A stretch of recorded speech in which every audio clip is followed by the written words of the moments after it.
Well, you said that every album has been a huge learning curve for you. Well, it's been a year since your last album. What, in hindsight, what was that learning curve of that album? Space.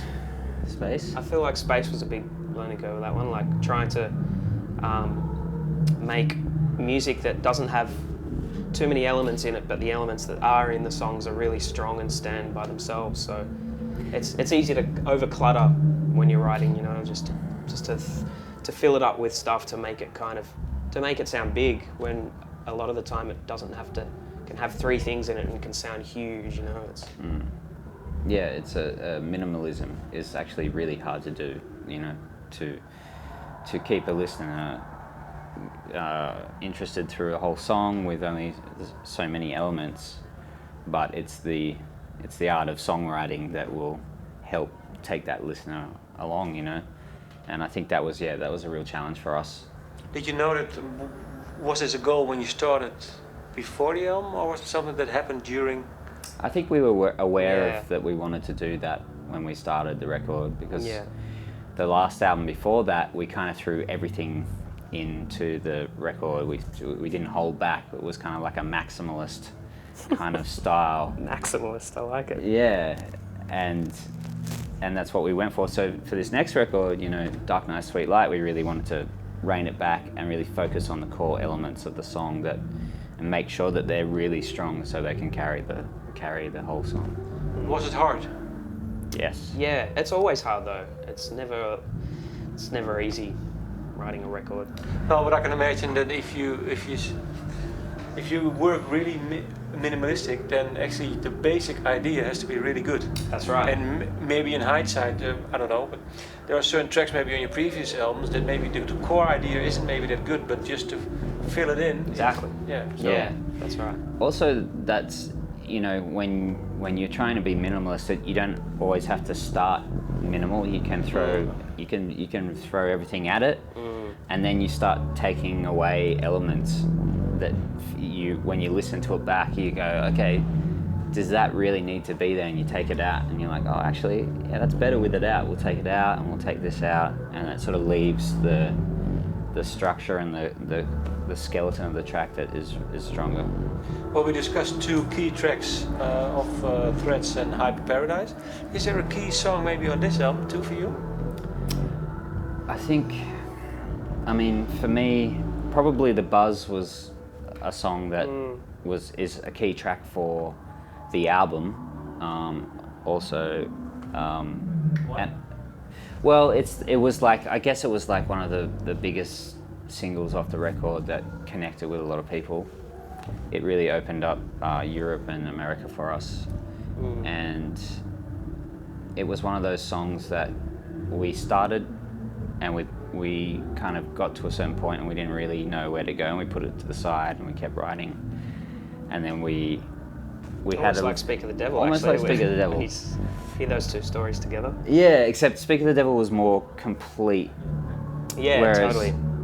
Yeah, it was, The Buzz was just a feeling, and then when we were on tour, I had to listen to the demo of it, and it was basically just the intro of the song, and it got to the big drop, but we hadn't written it yet, and I was like, man, actually this is really good. We just need to write that drop, you know. And so after that tour, we went back in the studio and we just like looked at the song and we're like, okay, we just need to make this like explode at this point. So we just tried a bunch of things and we made it happen, and it just ended up being one of those songs on the record that just really defines like a sound and a feeling of that record, I think.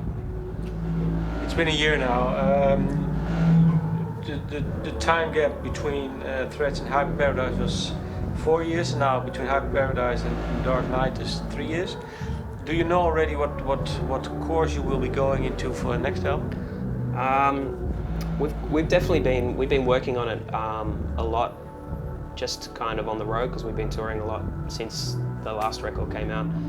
So we're kind of at an early stage of the record where we're basically throwing heaps of ideas in a pot and then listening back to them all and seeing which ones are strong and which ones we want to work on. So once we finish this tour in September, we'll be back home in the studio and kind of dissecting all the ideas and yeah, kind of picking out the best ones and working from there. Hopefully we'll have something out next year. You said maximalistic was Hyper Paradise, minimalistic was Dark Knight. What? Middleistic? So is it something? No, is it something that you talk about now, for example, or is it just writing the songs and see in hindsight what? We definitely talk about it. I think we've always talked about it as well.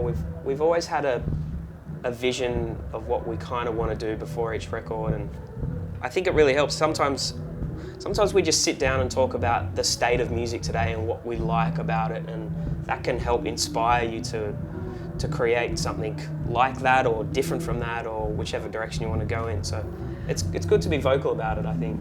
Definitely. I'm not sure if we've come to a conclusion as to what the sort of, That's if it's true. a minimal or maximal or in the middle somewhere. In the middle. Or if it's just pure like digital silence for the whole album.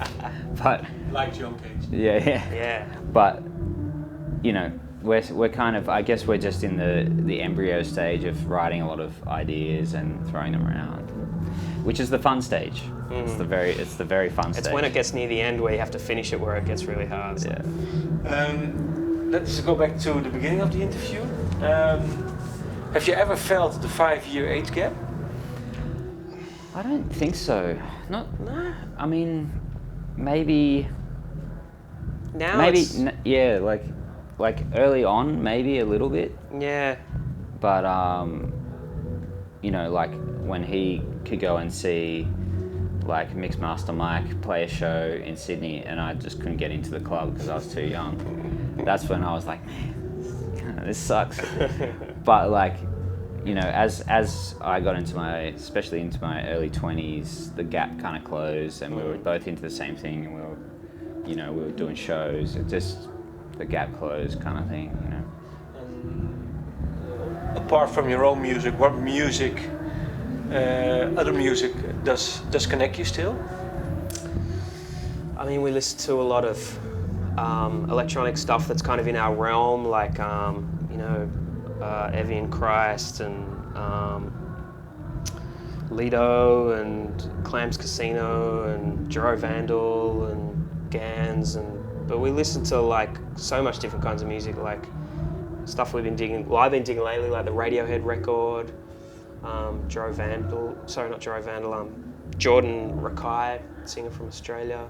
James Also, Blake. like last night, we went and saw Beres Hammond, who's like a Jamaican singer with his band in Amsterdam. Last night we got in the morning, and we just, were looking if there was anything on. And growing up playing a lot of reggae music, in different bands and stuff, we were like, oh man, it's gonna be great. And we went there last night, and it was amazing. It was like just a incredible band, incredibly tight. Yeah. And we just had those moments where we like look across the crowd at each other like, oh man, this is killer, Yeah. So it's just good music, I guess. We like to share that with each other. Oh, have you heard this? Have you heard this? It's a nice ending. Yeah. Thank you for your time. Cool. Thanks. No worries.